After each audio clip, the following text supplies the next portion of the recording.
We've got two very exciting and very positive pieces of Nintendo-related news. I almost did a video about this first one, but decided not to, but then it was perfect, because I could just kind of lump it into this one. The Nintendo Switch has officially outsold the PS2. In the US, not worldwide. That would be its own video. That will be its own video when it happens. In like 3 years, maybe. Depends on how the Switch 2 goes. We'll see. But yeah, at least in the US, the Switch finally did it. Finally outsold the PS2. The Switch has sold 46.6 million units in the US. And now that it's finally beaten the PS2, it is only trailing behind the DS, which sold 53.8 million. Now, the Switch is still lagging behind the DS also in terms of speed of sales. Within the same time frame as this, the DS sold like 51 million or something. But you know, the DS had a little bit more time than that on the market, and the Switch itself will have a few more years on the market. So I think there's a pretty alright chance that it'll beat out the DS in the US. So that's exciting. Two Nintendo consoles are in the top two highest selling consoles ever in the US. That is very, very neat. The Switch just needs 8 million more to surpass the DS worldwide, but then, of course, PS2, 160 million-ish, quote, over 160 million. Yeah, again, we'll see if they ever get there. So, okay, so yeah, that's cool.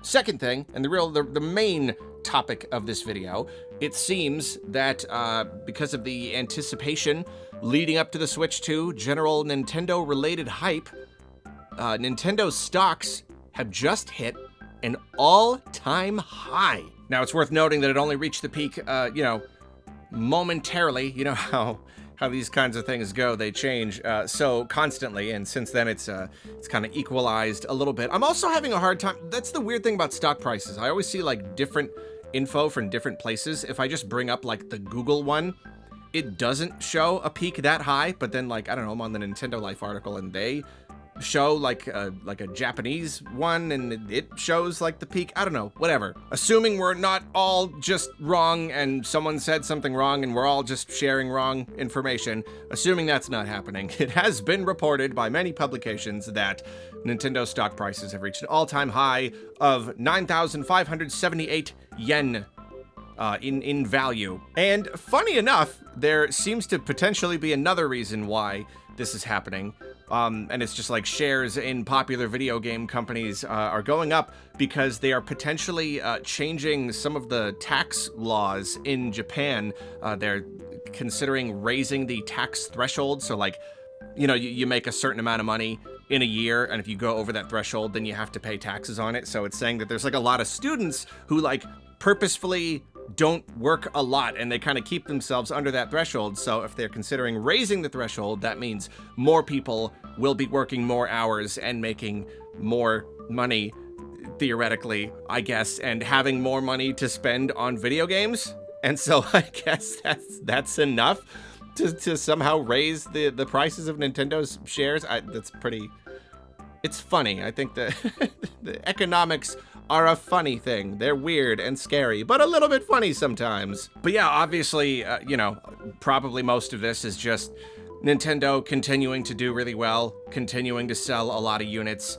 And so now they're, any second now, at this point, we're waiting until the new year, a couple weeks from now. But furthermore, basically, effectively, any second now, Nintendo's going to reveal the new thing, and everyone is all excited about it. That's what's funny, though. That's what's so funny, is that with stocks, it's like you can never bet on anything.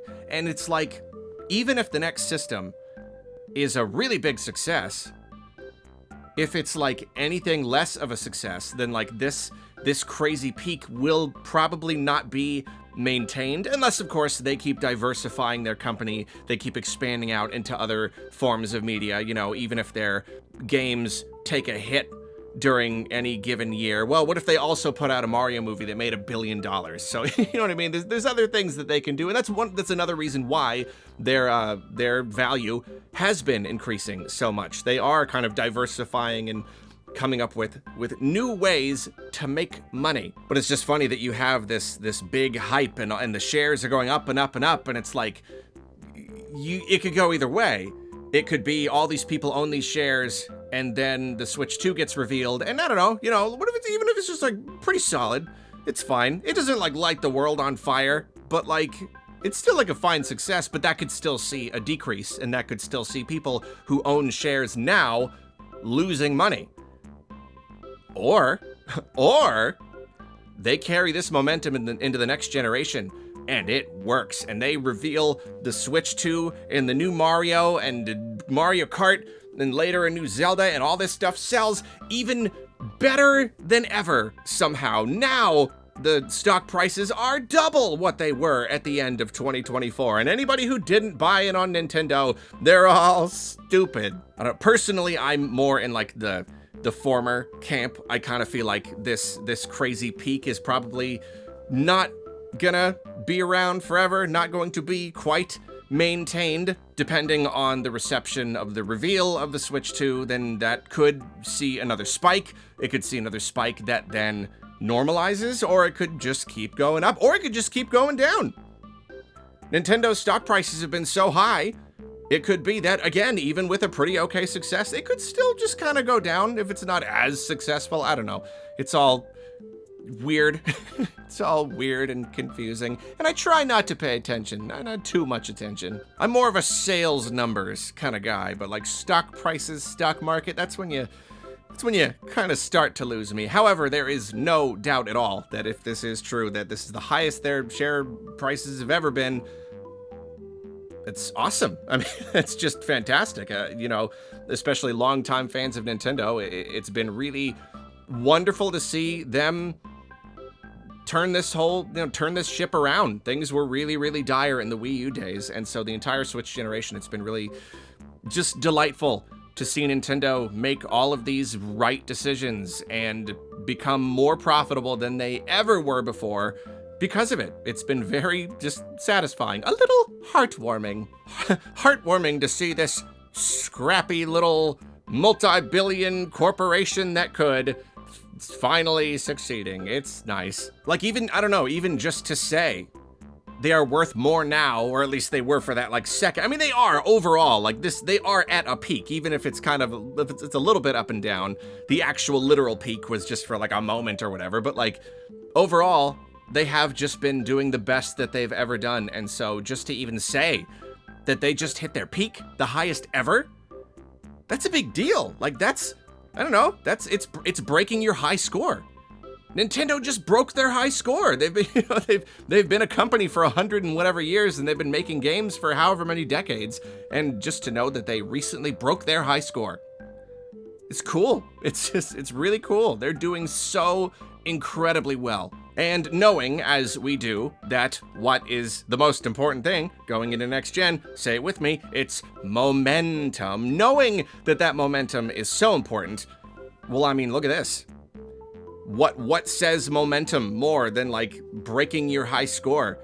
Potentially weeks, maybe like a month or two at most before revealing your next system. Everybody is so excited that the value of your company is still going up because everyone is so pumped to see the next thing. And they are so confident that it's going to do well. It's a lot of pressure. I'll tell you that much. That's a little bit of pressure right there. I'd be feeling some of that pressure if I were Nintendo, but yeah, all we can do is just kind of wait and see. Balls in your court, Nintendo. How's this gonna shake out? I don't know. I don't know, but I've got my popcorn, and I can't wait to find out.